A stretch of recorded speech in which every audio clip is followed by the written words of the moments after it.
barriers, and of course, the influx of foreign investment. Kaya po makikita ninyo na positive po talaga yung kanyang resulta. So in other words, in appreciating these studies, we just have to put that in proper context kung anong pinanggagalingan nila. So yun po, sir. Chairperson, are those studies other than Banga, are they Philippine specific? Actually po, lahat po yan, since RCEP po yan, pinactor in din lahat yung mga parties. No, but So for the halimbawa, Philippines. sa Philippines po, meron ho talagang specific for the Philippines po. Halimbawa, yung kinumisyon namin kay Dr. Coraraton, kay Dr. Kimba. So may mga findings talaga doon kung ano yung benefits ng Philippines. So halimbawa, if I talk of Dr. Kimba's study, Yeah. if you can flash the graph, sinabi doon na ang number one na makikinabang sa Southeast Asia, based sa study niya si Vietnam, 2.14% daw ang increase sa real GDP. Ang second, si Philippines. Second, si Philippines. Pero, pag hindi ka sumali sa RCEP, sabi ni Dr. Kimba, you will miss not only that growth in real GDP, but it will further reduce your real GDP by negative 0.26%. So, yun yung mga mawawala po sa atin. Could I suggest, Madam Chair, I think the Senate has a SEPO. Baka po pwede niyong paaral din sa SEPO para magkaroon tayo ng kayo po ng third opinion. Yes. That's okay. For the information, Your Honor, for the information, it's a good thing na mention po ang SEPO. Actually po, even before the ratification, we are in coordination with SEPO already. Nag-brief na po kami sa SEPO, and if I'm not mistaken, they even came out with a policy brief or policy paper on this. Meron na po ata ang SEPO. So, yun po. Ma'am, may I comment lang ho? Ma'am, may I comment lang ho dun sa studies? Kailan ho maingat ho tayo dun sa mga studies. Kahit ho yung kay Dr. Bangan, tama rin ho si Alan. Kanya lang, alam nyo ho, itong usapin natin, matter of trust and confidence and experience and history. Ang gumawa po, ang kanilang, yung kinumisyon po nila, si Dr. Coronaton, hindi ko naman ho tinatawaran na yung kanyang kakayahan at saka yung dedikasyon niya sa bansa. Kanya lang ho, kung batay sa karanasan, siya rin ho yung gumawa ng pag-aaral para engganyohin lahat tayo na pumasok dun sa WTO, sa World Trade Organization. At batay dun sa kanyang pag-aaral tungkol doon, ay lalago ang ating exports, dadami ang trabaho, mumura ang bilihin, at kanya dahil ho doon, medyo ando doon ho yung pangamba namin. Baka maulitan ho kami. Para ho kaming dalaga na disgrasya nung araw ay madidisgrasya uli. Kanya ho, sana umihingi kami ng pang-unawa sa inyo na maging maingat ho tayo sa mga studies. Dahil theoretical naman ho lahat yan eh. Ang kailangan hong pagbatayan natin, ano ho yung karanasan? Gumanda ba? Sinabi nung araw, nagaganda, hindi gumanda. Bagkos na disgrasya, hindi lang ho yung sektor ng agrikultura, pati ho manufacturing. Inaamin naman ni Asek Alan yung nangyari sa textile at sa garments. Kanya ho, actually ho, kung titingnan nyo ang nangyari sa bansa natin, ang dumami ho hindi ho export ng goods. Ang dumami ho export ng tao, OFW. 10% ho ng population natin ay nasa labas ng bansa. OFW ang exports natin eh.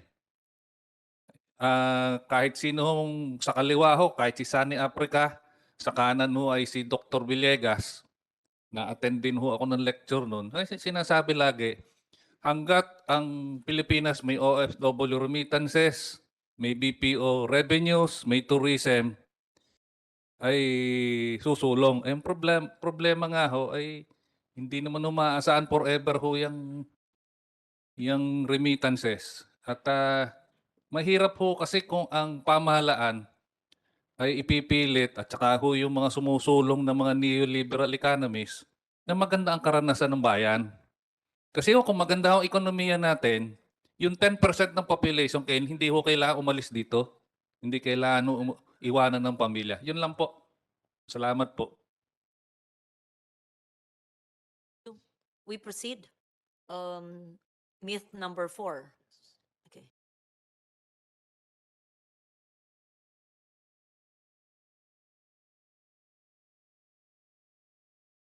So yung 4 naman is we're being branded kasi as protectionist in our disapproval of RCEP.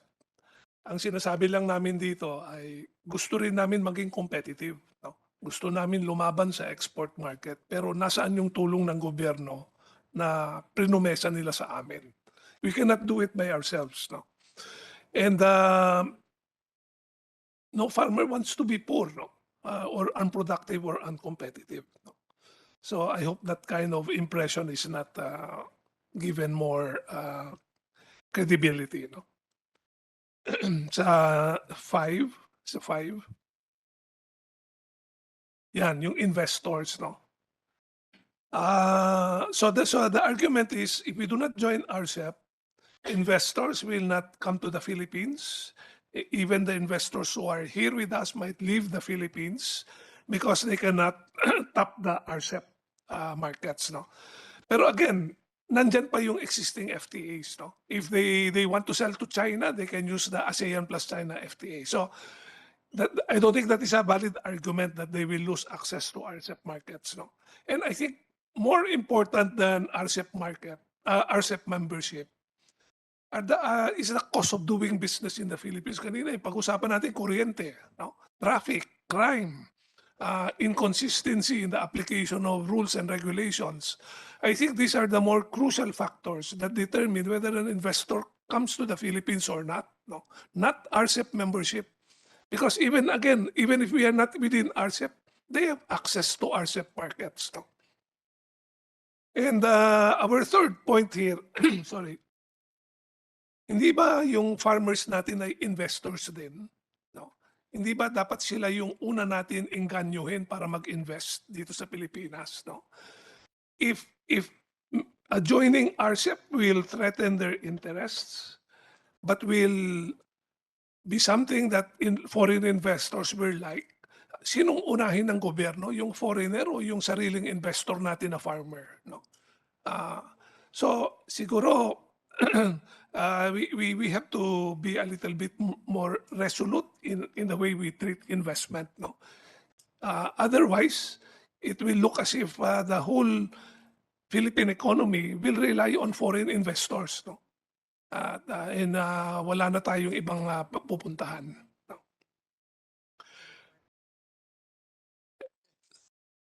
Okay, answer, DTI. Thank you, Your Honor. Well, actually po, katulad po ng nasabi kanina, yung RCEP basically provides an enabling environment. Yung purpose niya po rito is talaga to set up a stable and predictable environment. That's why yung rules dito napaka-importante.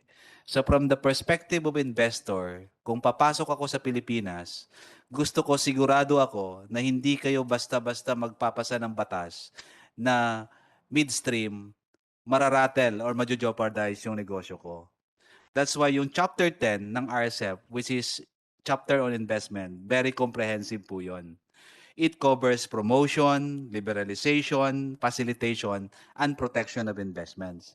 So, ang mga investors, gusto nila, pag pumunta sila dito, kahit magpalit ng administrasyon, magpalit yung mga government officials, at least as far as the basic rules, no, hindi yun basta mababago. So halimbawa, kanina nabanggit ni ni Attorney Salvador yung sa mga prohibition on performance requirements.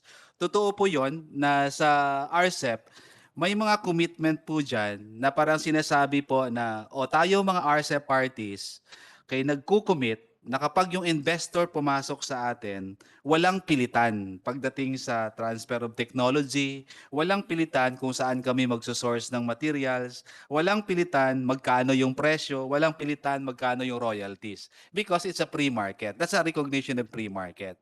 Pero, hindi rin naman po yun absolute. So, sa negosasyon po, nag-identify ka ng mga sectors para siguraduhin na may reservation ka. And we did that. We fully covered yung mga sectors na kailangan natin na still mag-adapt ng mga measures na yan. And also, ayaw rin ng mga investor na kapag papasok sila, yung tinatawag natin na kukunin mo yung negosyo sa kanila or mawawala yung negosyo sa kanila. So ito po yung expropriation. So they want fair and equitable treatment. Kaya po ito, napakalaking bagay po yan as far as the enabling environment is concerned.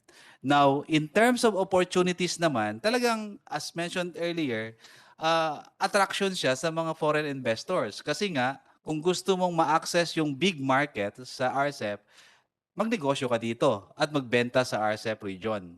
Ngayon, may nabanggit ako kanina, leather products. Yung mga produkto like even automotive products from Taiwan, that's an encouragement na baka pwede nila makonsider na, uy, pumunta kayo dito para ma-export namin yung produkto namin sa China, sa South Korea. Kasi pag galing sa Taiwan papunta sa kanila, may mga taripa. Now, napag-usapan din yung cost of power. Tama po yun. One of the result ng consultations po namin palaging dinadaing is kaya yung manufacturing natin, industry, medyo challenging, no, yung pag-progress because of the cost of power. But we have to face reality also na kailangan din natin ng investments ng power dito sa bansa. Kasi internally, I don't think, may mga kaya talaga na 100% no, na papasok na para mag-produce ng power requirements natin. And also, I mentioned earlier na sa ASEAN, halimbawa, and even internally, may mga target po tayo sa tinatawag nating renewable energies. Ito yung ating aspiration towards net zero or green economy, 'di ba? Na yung ating renewable energy, yung ating power source dapat renewable as much as possible, no? So may mga target 'yan sa ASEAN halimbawa, 23% by 2025, 40% by 2030, sa ating NREP, 35% by 2030 and 50% by 2040. In other words, kailangan natin ng investors talaga sa renewables. That's why we have to project ourselves na talagang open tayo and the rules provides that kind of stability.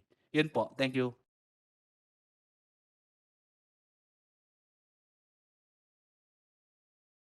Thank you, Madam Chair. Yun lang sa point na fair and equitable treatment. Kasi yun yung favorite ng mga sa ISDS, no? Alam natin lahat sa Investor State Dispute Settlement, Your Honor. Pero to the credit of the DTI, I think na exclude muna yung ISDS eh. Kaya lang pwede kayang i-ensure na talaga hindi na babalik yung ISDS kasi malaking problema yan eh.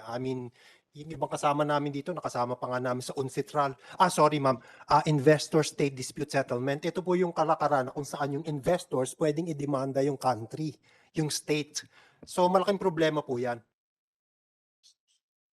Ito pong ISDS na sinasabi ni Attorney Tony Salvador po is Investor State Dispute Settlement. Basically, if you have this kind of agreement, you are allowing a private entity, an investor, to sue the government. Agreement is that? Wala po sa RCEP niyan. Hindi po namin kami pumayag yan. What is the connection? Ibig sabihin, saan po nakasaad? Sa ating FTA, sa ating batas, yung ISDS? Wala po kami sa FDAs po. Wala. Oh, why is he bringing it up? Oo. Actually, na-acknowledge. Gusto niyang isama. No, ayaw niya po. Ayaw. niya. Pero kung ayaw niya at wala naman, so ano po yung issue? Gusto niya lang po assurance ay henceforth, hindi yun i-entertain or hindi tayo papayag. Yes. Ayaw po nilang meron nun. So ang tanong ko, saan ba siyang meron? I'll say it in English. Where is it present in the RCEP? Where is it present in any bilateral FTA? No, just answer me. Is it in the RCEP? Sa RCEP po, walang ISDS. Okay. Kung nabanggit man po ang ISDS sa RCEP, merong provision doon na magre-review kami.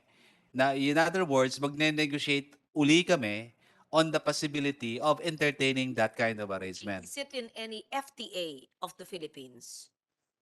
In our regional FTAs? Sa ANSPATA, we have that kind of provision. Pero for the Philippines po, meron ho tayong footnote doon that is subject to separate written agreement. So the other ASEAN member states pumayag, pero si Philippines po may So footnote. we're more conservative. Very So conservative. you agree with Attorney Salvador? Yes po. So while we are We fought for that po. habang tayo humihinga at nandito nag-uusap, wala. Hindi ka papayag? Okay, assured. Sige.